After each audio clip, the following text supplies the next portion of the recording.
Hello again, everyone. This is Joe Hinches with Beyond the Chart, and this is technical analysis of the stock market today, weekend edition. Today is Saturday, October 4th, 2014.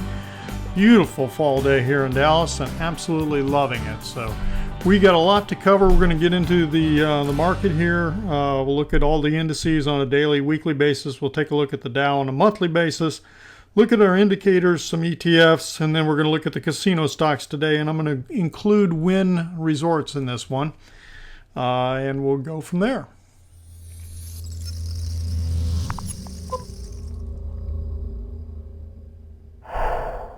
Okay, the Dow was up 208 points yesterday in a huge rally after the employment numbers came out in the morning.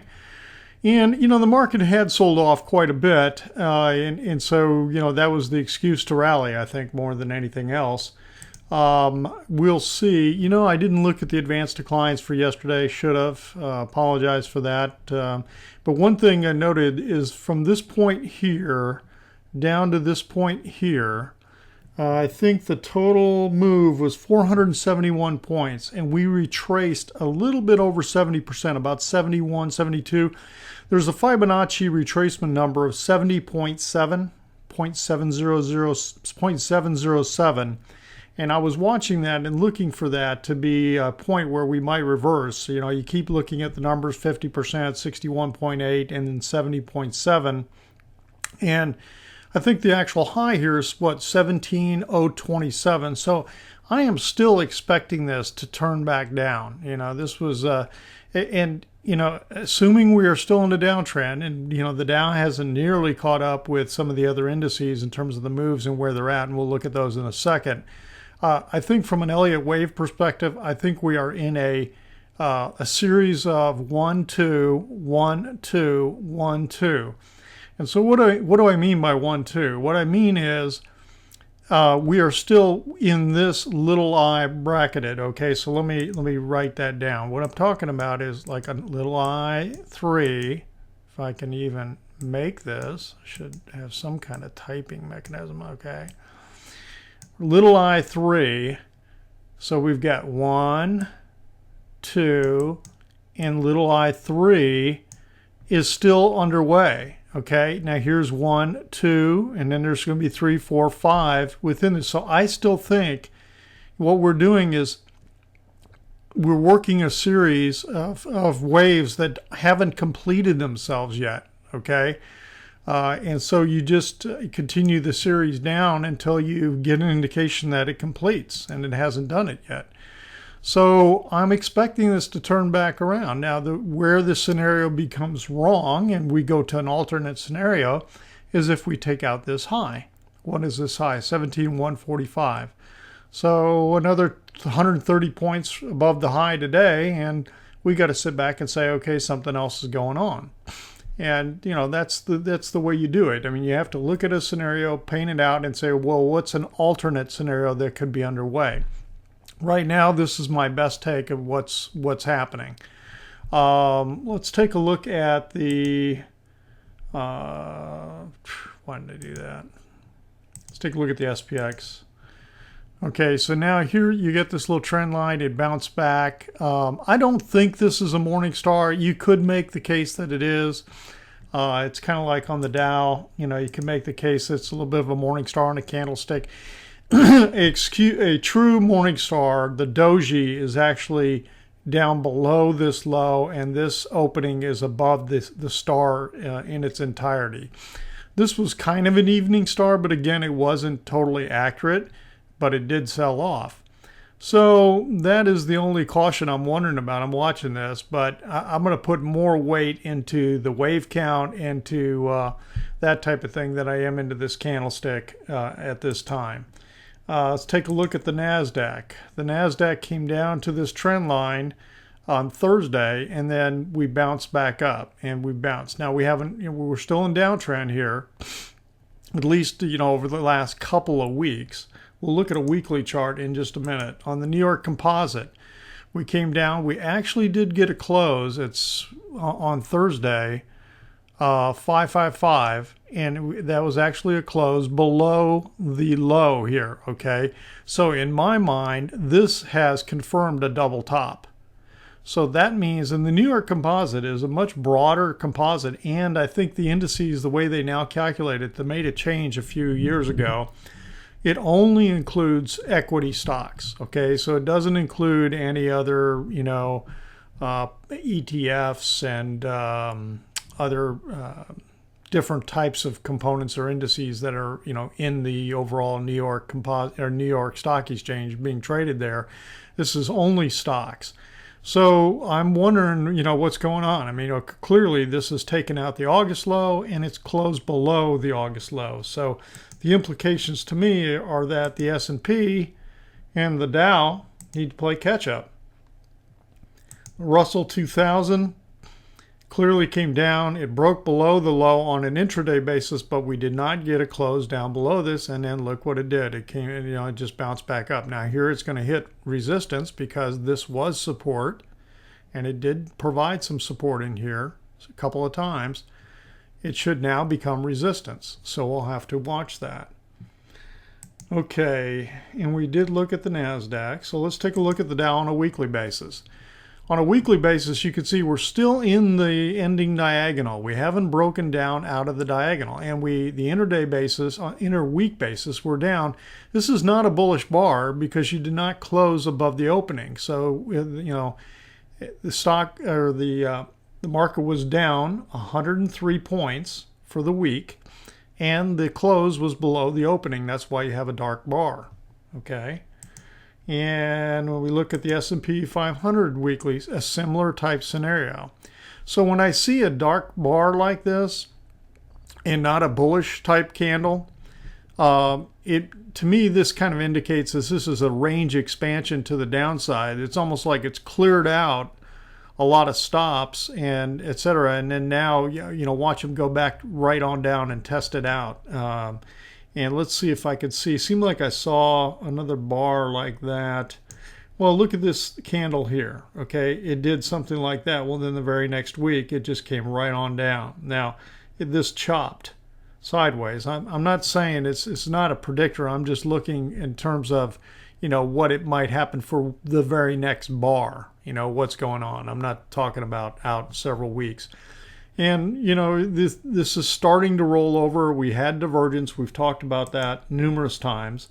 New York Composite Weekly, similar type thing. Now, the composite on a weekly basis did not close below the low here. It did on a daily basis. But again, a similar type bar to the downside.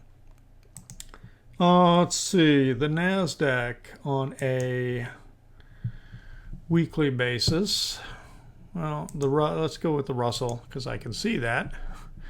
And again, we've broken this trend line. We talked about that last week, okay? And further penetration down to the downside, and then you can see where I just talked about on a daily basis where that resistance is. And then the NASDAQ on a weekly, there it is. Okay, the divergence is still showing up here, breaking the trend line on the RSI.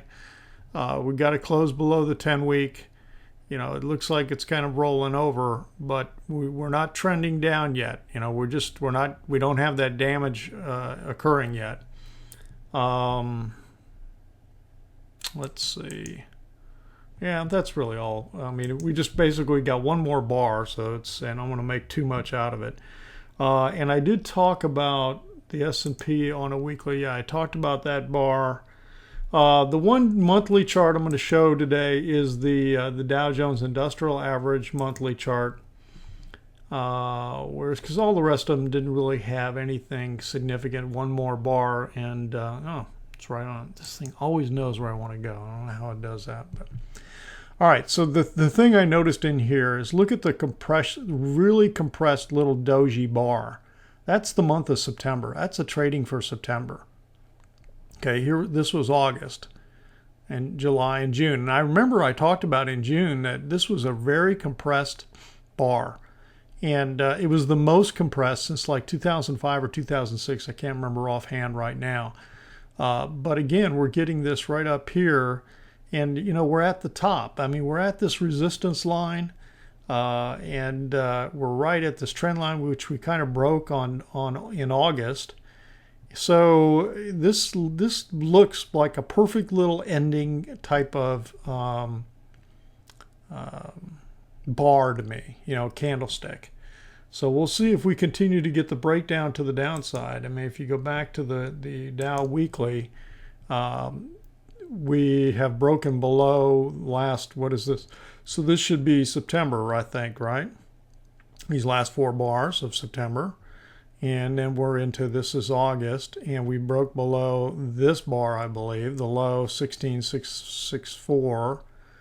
And didn't quite get the low on this one.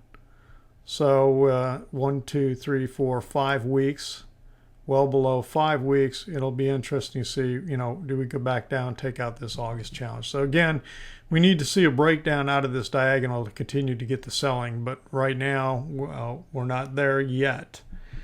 Okay, that's it on the indices. Let's take a quick look at the short-term trading index. And there it is. Okay, so we haven't gotten the 10-day moving average to get above the green bar. It's pulled back. It's kind of right in the middle of this range. Okay, so it's pretty neutral.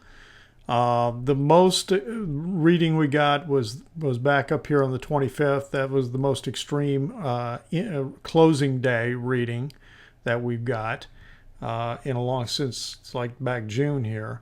So we're not really getting anything like what we had back in January, end of January, early June, February back here. So we're just continuing to monitor and see what happens. The VIX. There it is. Okay, so the VIX pulled down naturally with a huge move that the market would have. Surprise, surprise, the VIX has sold off. It was kind of interesting. One of the guys on TV, gosh, I can't remember the guy's name. And he was like, oh, there's a triple top on the VIX. And I thought to myself, triple top? Well, I see 4 here, and I don't think that's triple. And then, really, a top? It's like, okay, I don't think we're at a triple top when you look at this kind of thing. So I don't know what he was talking about, but clearly we did run into some resistance here at 17.5, and if we would have closed above 17.5, then I thought, as I mentioned the other day, that we'd go up and challenge 21.5. Okay, and then the next one we want to take a look at is the high-low index, and we did get a little bit of a comeback in here, 44. We still have more stocks hitting new 52-week lows than hitting 52-week highs. Okay, that's a minus 44. That's why we're below 0. But it did dramatically come back off of this huge deficit here naturally because of the rally that we got. So we'll continue to monitor to see if we go positive or not. I'm not expecting it to at this time, but you never know what the market is going to do. The other thing I was going to mention to you is the equity put to call ratio. Let me take a look at it. Let me pull this over here real quick. This is what I keep it in a spreadsheet over here. This is the latest. This is the most bullish reading that I got. And this is only on stocks. So equity put to call ratio, 54 puts for every 100 stocks. And the 10-day moving average of that is 0.68. So we're not near an extreme, okay? We're not near, like back in June. When I go back to June, this was an extreme reading. And this was the 10-day. Whenever it gets below 0.55, I've colored as red. When it gets below 0.50 on a 10-day, I darken the red. So we were in an extreme bullish mode right here, which is a contrary indicator, okay? So right now, when we look at it, we're not getting that. So we'll continue to monitor to see what happens. And and again, for selling purposes, it'll I've got it where a color is green, where we get the numbers where there's a lot of puts being sold. We haven't had that extreme bearishness yet either. So from a selling capitulation, we're not even close to being there. Okay, let's take a look at some ETFs, the semiconductors. Here we go.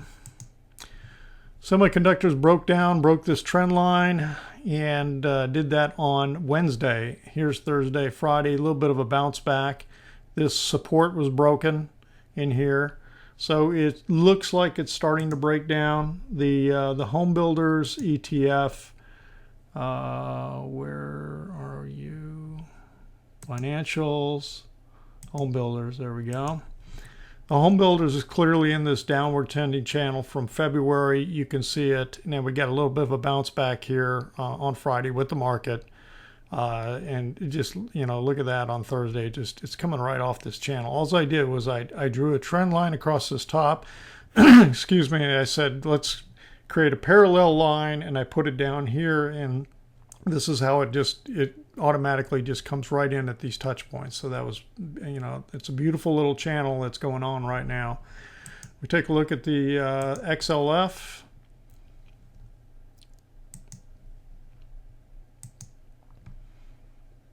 All right. Had to grab a little water there. My throat's going crazy on me. All right, so the XLF has bounced back here on Friday.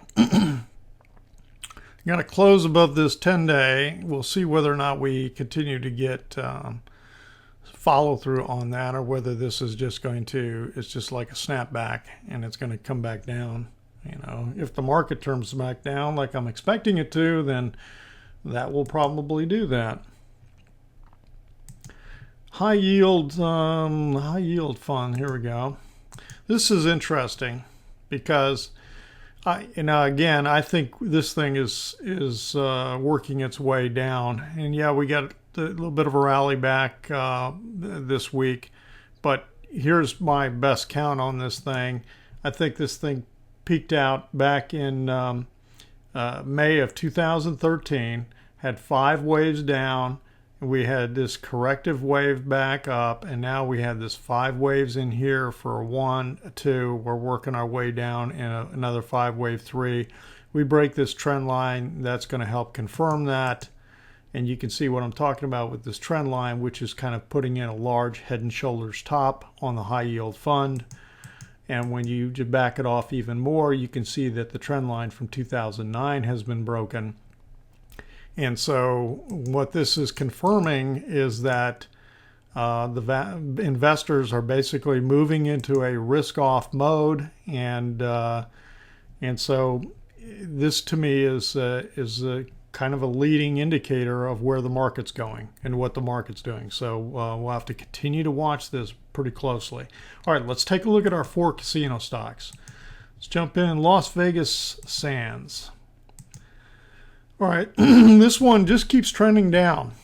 We've talked about this. I'm not really sure. I'm almost thinking now that we've got, let me grab a little drink of water here. Okay, I'm back. All right, so Las Vegas Sands, it's continuing to push to the downside. I know we had, I think this one, a little bit of divergence coming in, but boy, I tell you what, the way this selling has been acting, it's really hard to, we're getting a couple closes above the 10, but there's no way I'd jump in on this yet. I'm going to need more confirmation just because this thing has just been fighting it. I'd like to see the moving averages cross maybe, and, some better confirmation than what we're seeing in here. Let's take a look. I know I have a weekly chart on this, and I'm starting to think that because of the way the action, that really this is more of an ABC rally, and I think we're in some kind of big corrective mode here. And this is you look at this from the big sell-off in the financial crisis, okay, and so this is where we've come back, but you draw trend lines. I mean, it just looks like it's rounding over. It looks like it's it just doesn't look like it's rallying to me. I mean, you could take from this point here, break it up through B, and it just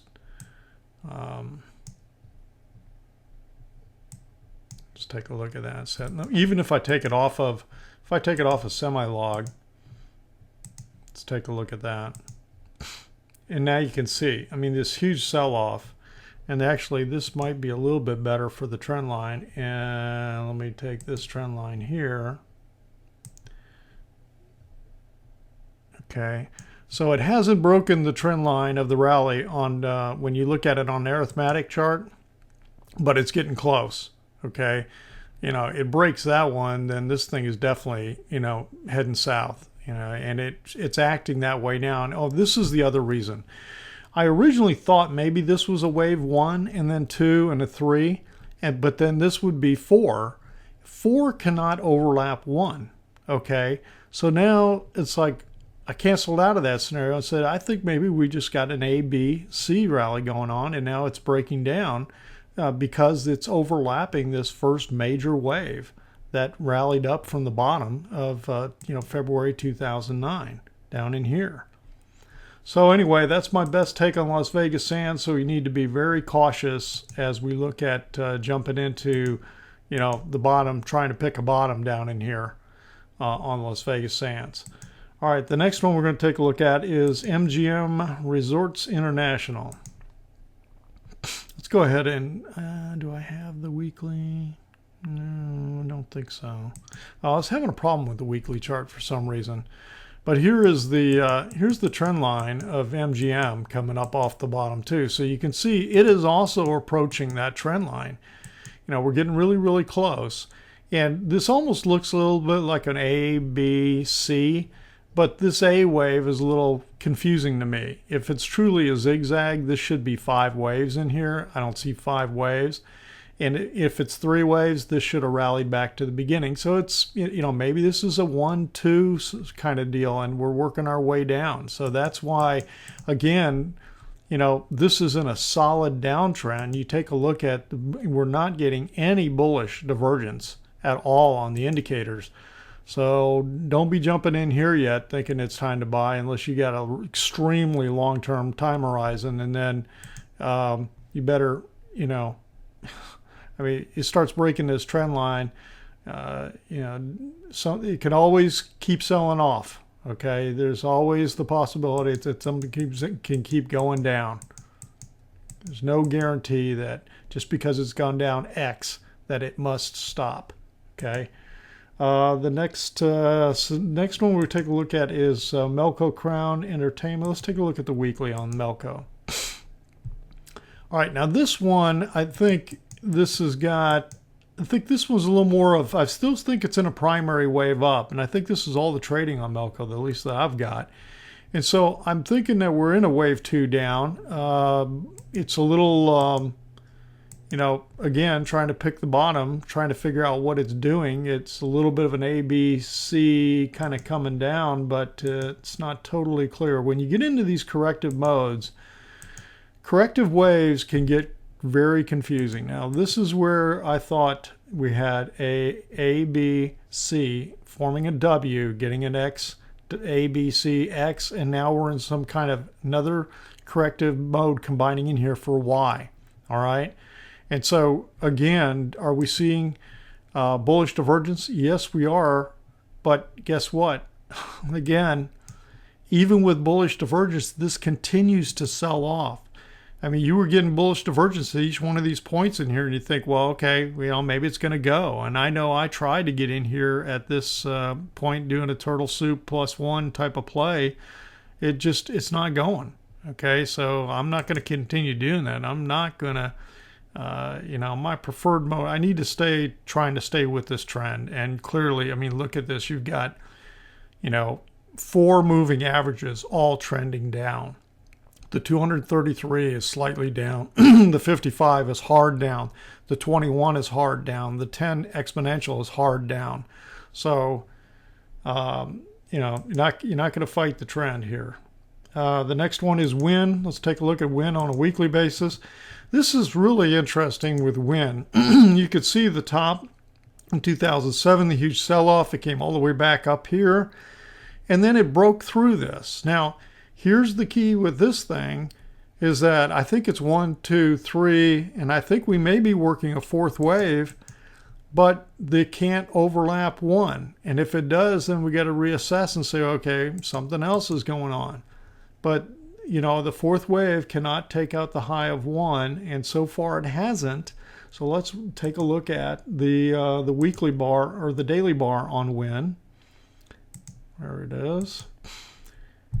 You know, and again, this one, there's a lot of chop, just like all the casino stocks did. I mean, they all did the same type of thing, and you can see the top occurred back here in, beginning of March. So it looks like there's some kind of three wave going on, but it could be bigger than that. And so to me, the key is if it breaks below this dotted line, then, all bets are off on the bullish scenario, and we're going to have to reassess. And right now, it looks to me like it's doing let me look at this. Looks like it's got a little triangle going on in here. Little bit of a little symmetrical triangle, which could mean a continuation move that it's getting ready to break back down again. And let's put this in like this.